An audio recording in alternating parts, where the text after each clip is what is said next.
बात होगी साथियों, मन की शक्ति घटाने वाले चौथे कारक या जो चौथा फैक्टर है, मैं नहीं कर सकता।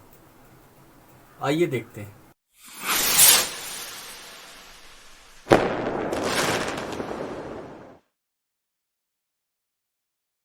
मैं राकेश बक्सी, आपका health wealth lifestyle advisor, स्वागत करता हूं मेरे चैनल राकेश सिंह बक्सी पर। आज जैसा कि मैंने पहले बताया आपको कि आज बात होगी मन की शक्ति घटाने वाले चौथे कारक, मैं नहीं कर सकता। पहला जो मन की शक्ति घटाने वाला कारक था वो था परचिंतन, दूसरा वीडियो था व्यर्थ चिंतन, और तीसरा था मैं बिजी हूं, मेरे पास समय नहीं है। और चौथा फैक्टर जो है साथियों वो है मैं नहीं कर सकता, I can not do it, मैं यह नहीं कर सकता। यह बहुत ही अधिक डिफ्लीट करता है हमारी मन की शक्ति को, हमारे पावर बैंक को, हमारा जो मन का पावर बैंक है उसको घटाने वाला यदि कोई कारक सबसे अधिक महत्वपूर्ण है तो मैं कहूँगा यह है मैं नहीं कर सकता। यदि आपके मन में ये पहले से ही आ गया कि मैं नहीं कर सकता, तो आप किसी भी कार्य को करने में ना तो आपकी रुचि रहेगी, ना लगन रहेगी, ना ही आप वो कर पाएंगे और ना ही उसमें आपको सफलता मिलेगी। चौथे फैक्टर मैं नहीं कर सकता है आज का जो फैक्टर है। तो साथियों इसमें होता ये है कि 100% यदि 100 लोग हैं अपन मान के चलें, या 100% लोग किसी भी काम को जब शुरू करते हैं तो उसमें से 50% यानी कि 50% लोग तो आधा काम होने के बाद हिम्मत हार जाते हैं। उनमें से जो 40% लोग होते हैं वो आगे बढ़ के 90% पे जाके फेल हो जाते हैं। उसकी समस्याएं देख के, उसमें आने वाली झंझटों को देख के 90% लोग अपने जो हौसला होते हैं वो खो देते हैं। शेष बचते हैं 10% लोग। उन 10% में से भी लगभग 7% लोग 96% सफलता अर्जित हो चुकी होती है, लेकिन उनमें धैर्य या पेशेंस ना होने के कारण से वो उधर जाके भी हिम्मत हार जाते हैं। शेष बचते हैं 4% लोग। उन 4% में से भी बिल्कुल 100% उपलब्धि हासिल हो चुकी होती है, फिर भी उनको संतुष्टि नहीं मिलती, जिस कारण से उनमें से 3 भी बाहर निकल जाते हैं। तो कहने का मतलब यह है कि केवल एक व्यक्ति ऐसा होता है जो आगे जाके सफलता अर्जित करता है।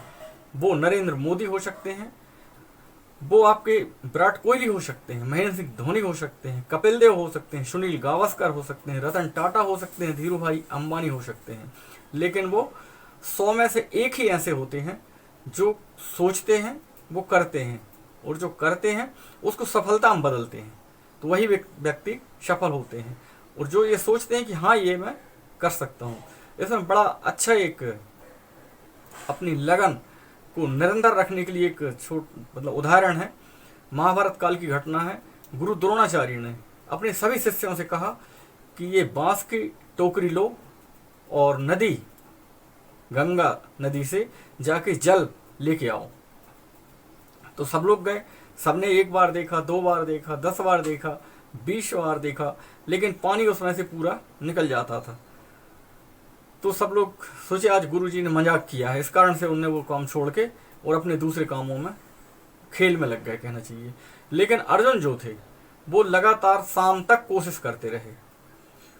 जब वो बांस की लकड़ी टोकरी जो बांस की थी वो फूल गई तो इतनी टाइट हो गई कि उसमें से पानी गिरना बंद हो गया, और जब बिल्कुल सूर्यास्त होने वाला था तभी वो उस टोकरी में पानी लेके आए।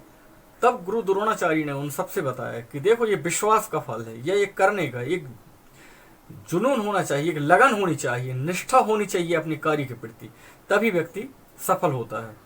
चुनौतियां कितनी ही आए लेकिन आपका पैर जमा रहना चाहिए। यदि आप विचलित होते हैं, बार बार अपने काम को बदलते हैं, तो आप उन जो 1% लोग जो सफल हुए हैं उस गिनती में आप नहीं आ सकते हैं। हमारे महान विचारक चिंतक स्वेट मॉडर्न का कहना है कि यदि वक्त मिलता है तो वक्त के जो आगे के बाल होते हैं उसको पकड़ना चाहिए, पीछे के बाल नहीं पकड़ना चाहिए। क्योंकि यदि आप आगे से पकड़ेंगे तो पूरे वक्त को समझ के उस पर काबू कर लेंगे। चुनौतियां जितनी ज़्यादा आएंगी उतनी अधिक आपको सफलता मिलेगी। तो चुनौती स्वीकार करने की आप में एक क्षमता या जज्बा होना चाहिए। मेरी माँ कहती हैं कि आदमी आजान और घोड़ा घड़ियाल कभी नहीं हो सकता है। इसलिए आप ये मान के चलें कि यदि आप अपना लक्ष्य निर्धारण में अपने बल, सामर्थ्य, देश, काल, परिस्थिति और अपने ज्ञान, विवेक, बुद्धि, कौशल को ध्यान में रख के यदि आप एक योजना बनाते हैं तो आप सफलता निश्चित पाएंगे। एक आपके अंदर करने का जज्बा होना चाहिए कि हाँ, अब मैं ये करूँगा, मैं ये कर सकता हूँ। बीज रूप में जब ये विचार होता है तभी से आपके मन में एक पुख्ता, बिल्कुल अंतिम फाइनल निर्णय होना चाहिए कि हाँ, मैं इसमें सफल होकर ही रहूँगा। तभी आप सफलता प्राप्त कर सकते हैं।